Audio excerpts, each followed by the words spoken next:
తిరిగి BCN news కి స్వాగతం. ఆక్వాఫీడ్ కంపెనీలు ఇష్టానుసారంగా ఫీడ్ రేట్లు పెంచేస్తుంటే కూటమి ప్రభుత్వం నిమ్మకు నీరెత్తినట్లు వ్యవహరించడం దారుణమని ఆప్కాబ్ మాజీ చైర్మన్ అండ్రాజు చల్లారావు అన్నారు. పశ్చిమ గోదావరి జిల్లా నర్సాపురం మండలం లక్ష్మీనేశ్వరంలో ఆయన మీడియా సమావేశంలో మాట్లాడారు. కూటమి ప్రభుత్వం ఆక్వా రంగాన్ని సంక్షోభంలోకి నెట్టేస్తుందని, ఆక్వాఫీడ్ కేజీ 9 రూపాయల నుండి 10 రూపాయల వరకు పెంచేస్తున్నా కూటమి ప్రభుత్వం ఎందుకు మౌనం వహిస్తుందని నిలదీశారు. ఆక్వాఫీడ్ ధరల పెంపుతో రైతులు తీవ్ర ఇబ్బందులు ఎదుర్కొంటున్నారని, ప్రభుత్వం తక్షణమే స్పందించి ఆక్వాఫీడ్ ధరలు తగ్గించాలని కోరారు. ఆప్కాబ్ చైర్మన్ గా పనిచేసి ఉన్నాను. 15 సంవత్సరాలు మత్స్యకారుల సహకార సంఘాలకి అధ్యక్షునిగా పనిచేసి ఉన్నాను. ఈ రోజున ఒక ఆక్వా రైతుగా టైగర్ కల్చర్ చేస్తున్నటువంటి రైతుగా మీ అందరికీ నమస్కారాలు తెలియజేస్తూ, ఈ కారణం ఏంటంటే ఈ రోజున ఆక్వా రైతులు అనేక రకాల కష్ట నష్టాలకు ఓర్చుకుని ఆక్వా సాగు చేస్తా ఉన్నాం. దానిలో భాగంగా తీర ప్రాంతంలో ప్రతి ఉప్పు నీరు పరిసర ప్రాంతాలన్నీ కూడా చెరువులుగా కన్వర్ట్ చేసి చిన్న సన్నకారు రైతులు అరెకరం కాడి నుంచి 10 ఎకరాలు 15 ఎకరాలు 20 ఎకరాల వరకు రైతులు చిన్న సన్నకారు రైతులుగా ఈ తీర ప్రాంతంలో సాగు చేస్తా ఉన్నాం. ఇది టైగర్ వనామి కానీ టైగర్ కానీ బ్లూ టైగర్ అని మోనో టైగర్ అని ఈ కల్చర్ ప్రారంభించాం. దానిలో భాగంగా మరి ఇవాళ ఒక చెరువు తవ్వుకుని ఎన్నో కష్ట నష్టాలకు ఓర్చుకుని చెరువు తవ్వుకుని లీజులు కట్టుకుని చిన్న కొద్దిగా పొలాలు ఉన్నటువంటి రైతులు కూడా ఉన్నారు, సొంత పొలాలు ఉన్న రైతులు కూడా ఉన్నారు.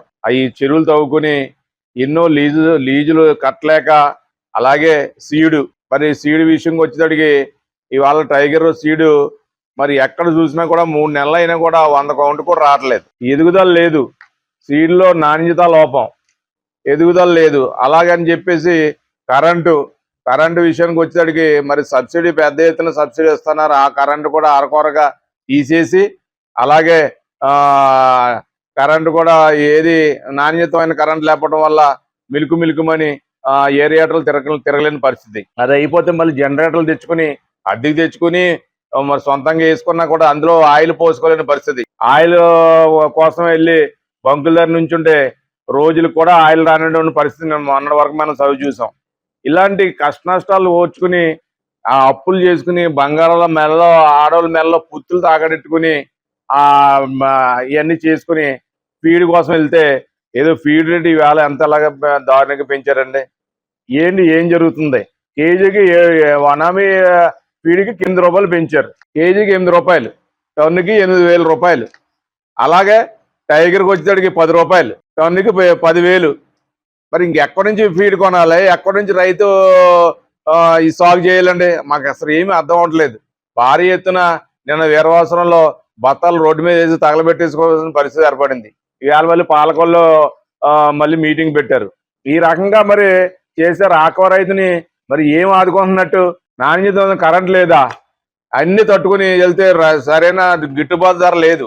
గతంలో గిట్టుబాటు ధర లేదు, ఈ రైతులను ఆదుకోలేకపోతుంది గత ప్రభుత్వం అని చెప్పేసి రకరకాల అలరలు చేశారు. ఈ రోజు జరుగుతున్నది ఏంటి? మరి ఈ రైతులు ఏం చేద్దామని. అలాగే మరి ఈ రైతులు రోడ్డు ఎక్కిన ఈ అలా ఉన్న పరిస్థితుల్లో రోడ్లు ఎక్కి మొత్తం వాళ్ళ మేత కొనుక్కోలేని పరిస్థితుల్లో ఉన్నాను. మేము చెరువులు చెయ్యాలా మానేయాలా? సగంలో ఉన్నాయి, సీడ్లో ఉన్నాయి, 100 కౌంట్లో ఉన్నాయి. అందరూ కూడా 3 నెలలు 4 నెలలు అయింది ఈ సీడ్ వేసి. మరి ఏం చేద్దాం? రైతులు ఆందోళనలో ఉన్నారు. పురుగు మందులు డబ్బాలు ఇచ్చుకునే పరిస్థితులు ఉన్నారు. ఆయిల్ చూస్తే ఆయిల్ కొట్టించుకోలేని పరిస్థితి అయిపోయింది. కరెంట్ చూస్తే నాణ్యమైన కరెంట్ లేదు. ఇవన్నీ ఒకెత్తైతే అలా మేత ధరలు దారుణంగా పెంచారు. ఈ మేత కంపెనీలు ఎవరి? ఈ కూటమి ప్రభుత్వం అందేమని మాకైతే ఖచ్చితమైన అనుమానం ఉంది. మరి ఎప్పుడూ లేదు. 1 రూపాయి 2 రూపాయలు కాదు, 8 రూపాయలు ఒకేసారి పెంచారు. 10 రూపాయలు టైగర్ మేత పెంచారు. మరి నేనైతే ఖచ్చితంగా నా ఆరోపణ ఏంటంటే, ఇక్కడ ఉన్నటువంటి ఈ కూటమి నాయకులు, ఈ కూటమి గవర్నమెంట్ లో తెలుగుదేశం సంబంధించి నెల్లూరు జిల్లా గూడూరు పట్టణంలోని కోనేటిమిట్టలో ఉన్న శ్రీ కోదండ రామాంజనేయ స్వామి దేవస్థానంలో స్వామివారికి పలు రకాల పుష్పాలతో విశేష అలంకరణ ఏర్పాటు చేశారు.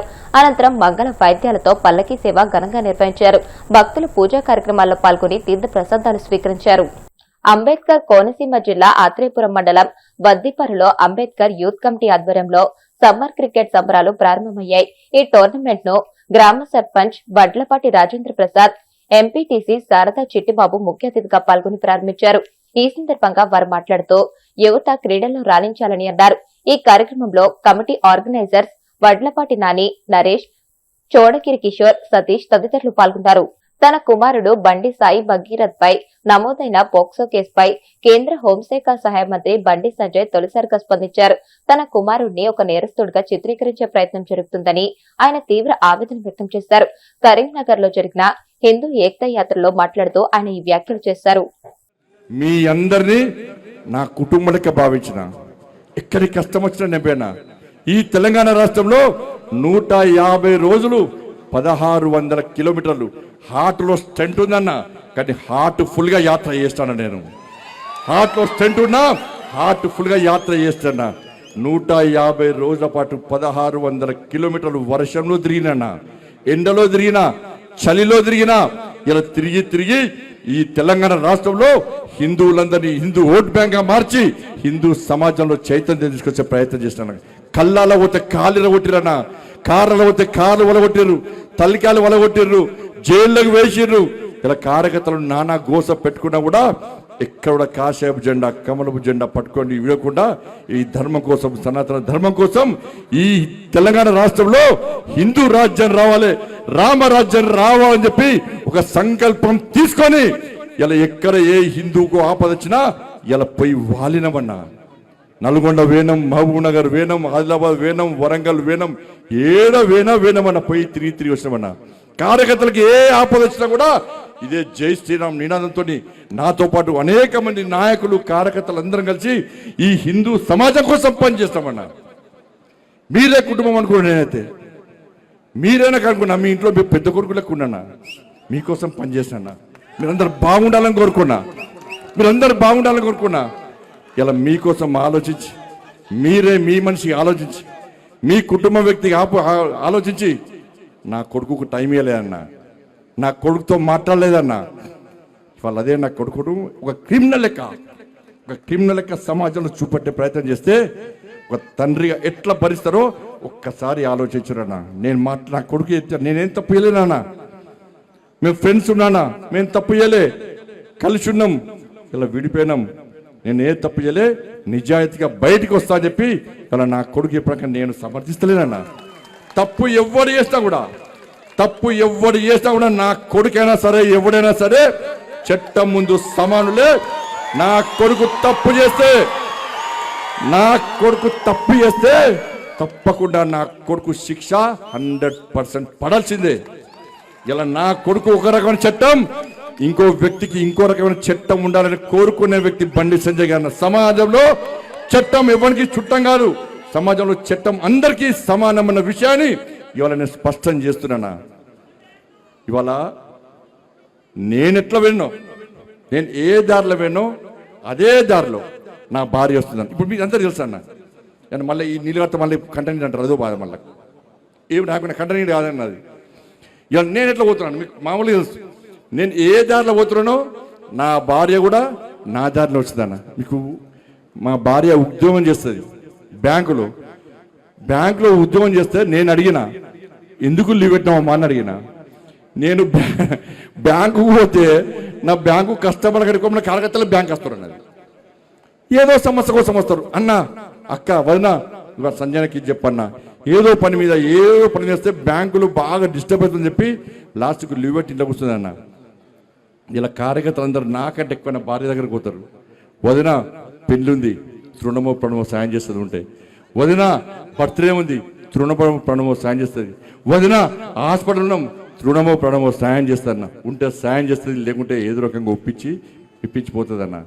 కానీ ఇలా కన్న పేగు డిప్రెషన్లో ఉందన్న, ఏడ్చుందన్న, డిప్రెషన్ పోతుంది, కనీసం సంజాయించే అవకాశం లేకుండా ఇలా ఇబ్బంది పడుతుంటే, ఇలా మా కుటుంబం మీద పరోక్షంగా ప్రత్యక్షంగా ఇట్లా దాడి చేస్తుంటే ఇలా ఏ విధంగా ఒక తల్లి భరిస్తుందో ఒక్కసారి ఆలోచించుడన్న. తల్లడిల్లిపోతుందన్న, డిప్రెషన్లో పోతుందన్న. ఇలా లాస్ట్కు అవన్నీ చూస్తుంటే, అరే ఒక్క సంఘటన, నా కొడుకు సంఘటన మమ్మల్ని ఇబ్బంది పెడుతుంటే 29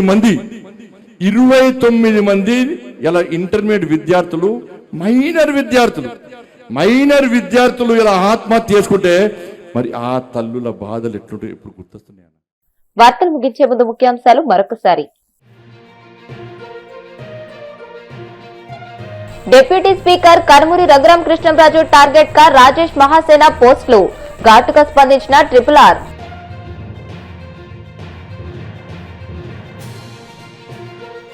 మంత్రి అనగానితో కలిసి సూర్యలంక బీచ్ లో స్వదేశీ దర్శన్ పనులను పరిశీలించిన మంత్రి కందుల దుర్గేష్. బీచ్ కు బే ఆఫ్ బాపట్ల పేరుతో బ్రాండింగ్. మొక్కజొన్న సాగు చేసిన రైతులకు మద్దతు ధర కల్పించడంలో కూటమి ప్రభుత్వం పూర్తిగా విఫలమైంది. ఆగ్రహం వ్యక్తం చేసిన వైసీపీ నేత అంబటి మురళీకృష్ణ. తన కుమారుడిని నేరస్తుడిగా చూపే ప్రయత్నం చేస్తున్నారని బండి సంజయ్ ఆవేదన. రాజకీయ కారణాలతోనే తన కుటుంబాన్ని రోడ్డు మీదకు లాగుతున్నారని ఆరోపణ. ఈ వార్తలు ఇంతటితో సమాప్తం. మరిన్ని వార్తల కోసం recent digital YouTube channel, Facebook page ని ఫాలో అవ్వండి. అప్డేటెడ్ వార్తల కోసం ప్లీజ్ సబ్స్క్రైబ్.